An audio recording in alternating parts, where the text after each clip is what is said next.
Meilleur espoir masculin de l'année dans la région de Nyon, qu'est-ce que ça représente?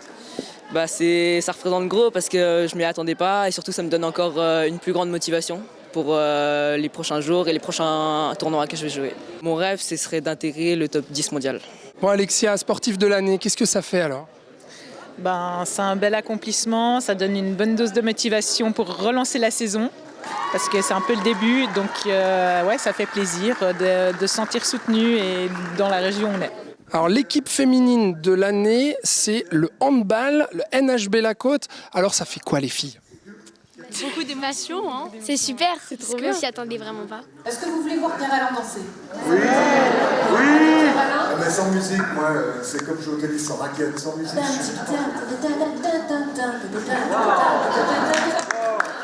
Bon et ce prix, vous savez où vous allez le mettre ou pas? Dans le voyage aux USA.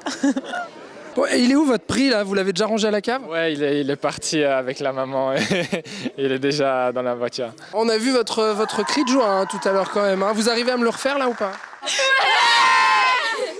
Qu'est-ce que ça vous fait de voir tous ces jeunes qui ont défilé sur la scène pour recevoir ces prix dans plein de sports très variés aussi?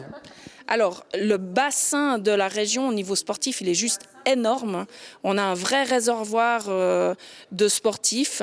Franchement, personnellement, j'aimerais tellement qu'on ait encore d'autres disciplines. Il y a plein de sports encore qui existent, qu'on ne peut pas développer, mais j'espère qu'un jour, on le pourra. Et notre objectif régional, c'est vraiment d'améliorer l'ensemble, les existantes, entretenir les existantes et développer de nouvelles. Et quand tu te vois, alors un jeune homme de 30 ans, élégant, sportif, Je me trouve mais encore. de plus en plus séduisant.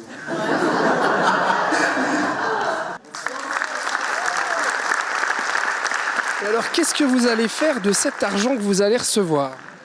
Aucune idée encore, aucune idée. On va peut-être les garder pour les prochains tournois que je vais pouvoir faire et pour les voyages aussi autour du monde. En ce moment, j'ai besoin de nouvelles chaussures.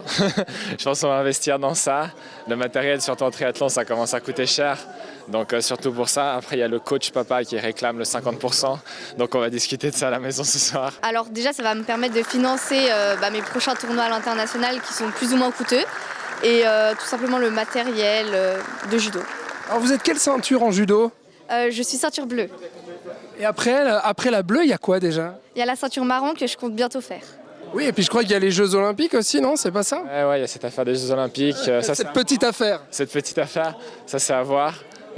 Justement, comme je disais, Paris, si j'arrive à me qualifier, ce serait vraiment pour prendre de l'expérience et essayer d'y arriver en 2028 très près. Profiter de ces moments parce que ça passe super vite et puis après continuer de transmettre. En fait, moi j'ai eu aussi un parcours après d'entraîneur, de juge et tout ça. C'est très important dans le sport de transmettre ce qu'on a appris et puis de poursuivre en fait pour que le sport se développe et s'améliore aussi de plus en plus.